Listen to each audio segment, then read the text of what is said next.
ഏറെ സങ്കടകരമായ ഒരു സാമൂഹ്യ വിപത്തിന് സാക്ഷ്യം വഹിക്കുകയാണ് കേരളം.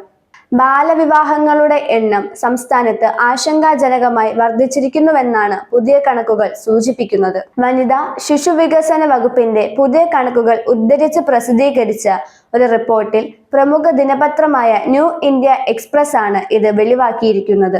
സംസ്ഥാനത്ത് ബാലവിവാഹങ്ങൾ പെരുകുന്നു എന്നത് യാഥാർത്ഥ്യമാണ്. 2024-25 സാമ്പത്തിക വർഷത്തിൽ ജനുവരി 15 വരെ ആകെ 18 ബാലവിവാഹങ്ങൾ റിപ്പോർട്ട് ചെയ്തിട്ടുണ്ട്. ഈ കണക്കുകൾ സൂചിപ്പിക്കുന്നത് കഴിഞ്ഞ 2 വർഷങ്ങളിലെ എണ്ണത്തിനേക്കാൾ കൂടുതലാണ് ഇതെന്നാണ്. 2023-24 14 ബാലവിവാഹങ്ങളാണ് റിപ്പോർട്ട് ചെയ്തതെങ്കിൽ 2022-23 12 എണ്ണം പുറത്തു വന്നിരുന്നു. ഒരൊറ്റ വർഷം കഴിയുന്തോറും ആശങ്ക ഉളവാക്കുന്ന വിധത്തിലാണ് കേരളത്തിൽ ബാലവിവാഹങ്ങൾ വർദ്ധിക്കുന്നത്. ഈ വർഷം ഏറ്റവും കൂടുതൽ ബാലവിവാഹങ്ങൾ നടന്നിരിക്കുന്നത് തൃശൂർ ജില്ലയിലാണ്. ആകെ 10 ബാലവിവാഹങ്ങൾ രേഖപ്പെടുത്തി തൃശൂർ ജില്ല മുന്നിൽ നിൽക്കുമ്പോൾ മലപ്പുറത്ത് 3, പാലക്കാട് ജില്ലയിൽ 2, തിരുവനന്തപുരം, ആലപ്പുഴ, വയനാട് ജില്ലകളിൽ ഓരോന്ന് വീതവും ബാലവിവാഹങ്ങൾ നടന്നതായി രേഖപ്പെടുത്തിയിട്ടുണ്ട്.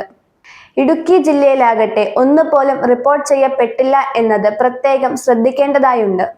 മുമ്പ് മലപ്പുറം, പാലക്കാട് എന്നീ ജില്ലകളാണ് സംസ്ഥാനത്തിന്റെ ബാലവിവാഹങ്ങളുടെ പ്രധാന കേന്ദ്രങ്ങളായിരുന്നത്.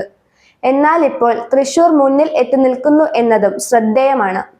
എന്തുകൊണ്ടാണ് കേരളം പോലൊരു സംസ്ഥാനത്ത് ബാലവിവാഹങ്ങൾ ഇപ്പോഴും നടക്കുന്നത് എന്നതിൽ അധികാരികളുടെ ശ്രദ്ധ പതിയേണ്ട സമയം അതിക്രമിച്ചിരിക്കുന്നു.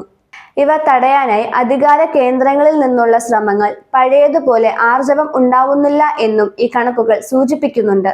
സംസ്ഥാനത്ത് 2022-23 108 ബാലവിവാഹങ്ങൾ തടഞ്ഞപ്പോൾ 2023-24 അത് 52 കുറഞ്ഞു.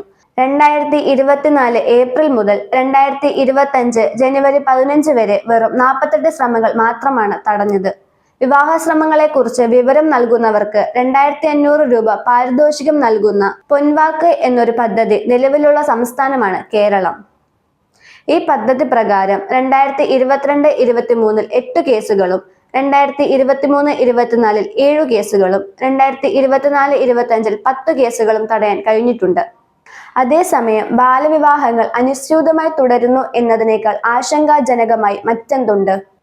ബാലവിവാഹങ്ങൾ നടക്കാറുള്ള മലപ്പുറം ജില്ല തൃശൂരിനെ അപേക്ഷിച്ച് പിന്നിൽ നിൽക്കുന്നത് ആ ജില്ലയിൽ നടപ്പാക്കപ്പെടുന്ന പ്രതിരോധ പ്രവർത്തനങ്ങൾ ബലവത്താകുന്നു എന്നതിന് തെളിവാണ്. അധികാരികളുടെ ശ്രമഫലമായി മലപ്പുറത്ത് 2022-23 56, 2023-24 21, 2024-25 17 ബാലവിവാഹ ശ്രമങ്ങൾ തടയാനായി. പക്ഷേ തൃശൂരിലാകട്ടെ വെറും 3 ബാലവിവാഹങ്ങൾ ശ്രമങ്ങൾ മാത്രമേ തടയാൻ കഴിഞ്ഞുള്ളൂ എന്നത് ആശങ്ക ഉളവാക്കുന്നു. കോവിഡ് മഹാമാരിക്ക് ശേഷം കുടുംബങ്ങളിൽ സംഭവിച്ച സാമ്പത്തിക അസ്ഥിരത, തിരിച്ചുവന്ന പഴയ സാമൂഹിക മനോഭാവങ്ങൾ, ഓൺലൈൻ ബന്ധങ്ങൾ തുടങ്ങിയവ കാരണങ്ങളായി ചൂണ്ടിക്കാട്ടപ്പെടുന്നു. എന്തുതന്നെയായാലും ബാലവിവാഹങ്ങൾ ഒരു പരിഷ്കൃത സമൂഹത്തിന് ഒട്ടും ചേർന്നതല്ല. സർക്കാർ സംവിധാനങ്ങളുടെ ഇടപെടലുകളും കുടുംബങ്ങളിൽ ബോധവൽക്കരണം നടത്തലും ഉണ്ടായാൽ നിലവിലെ ഈ ശോചനീയ അവസ്ഥയിൽ മാറ്റങ്ങൾ ഉണ്ടാകും എന്നു കരുതാം.